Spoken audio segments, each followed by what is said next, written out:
Amen. Et là, il a 80 ans. Il est vieux, fatigué. Et c'est lui que le Seigneur dit que c'est toi que je vais envoyer. Tu regardes Gédéon. En fait, quand tu lis l'histoire de Gédéon, tu réalises que c'était peut-être le plus peureux qu'il y avait en Israël en ce temps-là. Il a tellement résisté. Si tu lis l'histoire, tu vas voir qu'à plusieurs, il demande des signes après signe, après signe, après signe.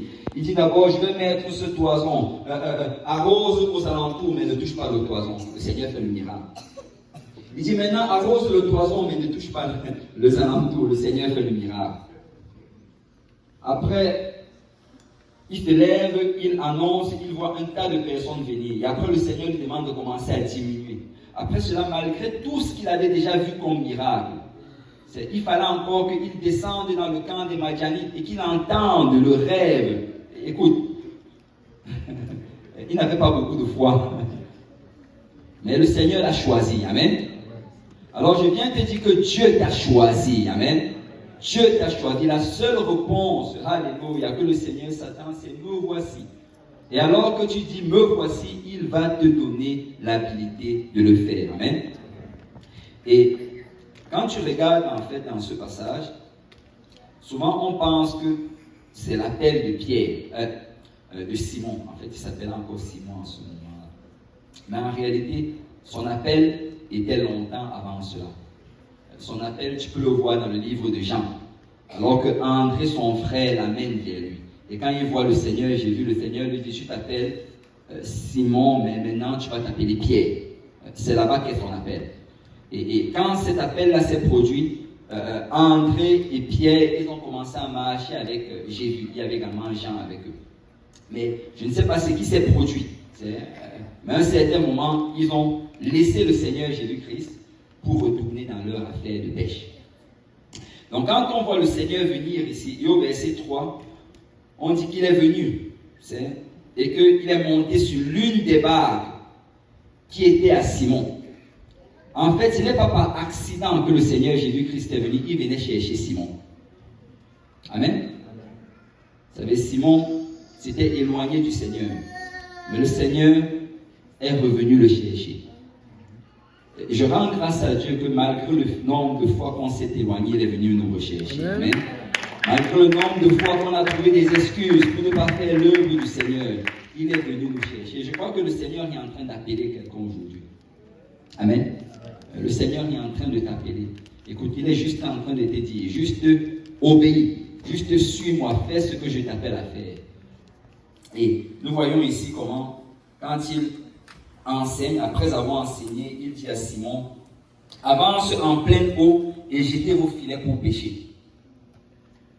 Et Simon lui répond, mais nous avons travaillé toute la nuit sans rien prendre. Vous voyez, Simon et ses associés avaient travaillé toute la nuit. Et pendant tout l'effort qu'ils ont fait, ils n'ont absolument rien pris. Et là, les voilà qui sont sur le point de rentrer. En fait, ils étaient déjà en train de laver leur filet. Vous savez, ça c'était encore du travail. J'ai parlé du travail des pêcheurs. Même après la pêche, il y avait encore du travail. Et là, les voilà qui lavent le filet, se disent que la journée est finie, mais le Seigneur leur dit, retournez en pleine eau. Bon, Pierre savait qu'il n'y avait pas de poisson en pleine eau en ce temps-là. Parce que Pierre était un pêcheur.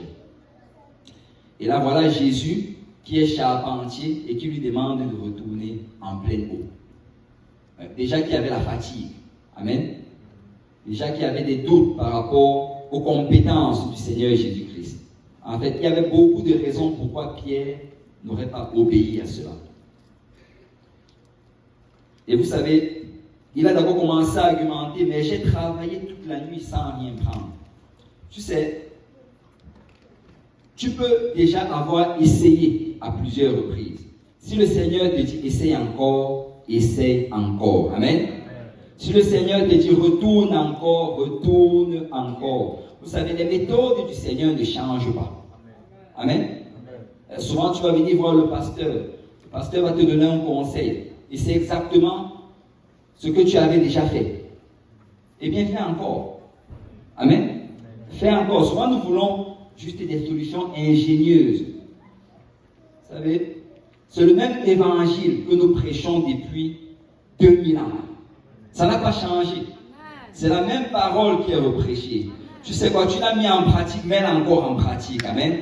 Mets-la en pratique dans ton mariage, mets-la en pratique dans ta maison, mets-la en pratique dans ta vie. Écoute, ça ne va pas changer. Peut-être tu essayes la première fois, essaye encore. Peut-être tu as, et souvent ça va arriver, quelqu'un va essayer de faire quelque chose pour le Seigneur, il va évangéliser. Et après quelques efforts, ça ne va pas marcher. Eh bien, évangélise encore. Amen. Tu as commencé à donner une étude biblique, donne encore.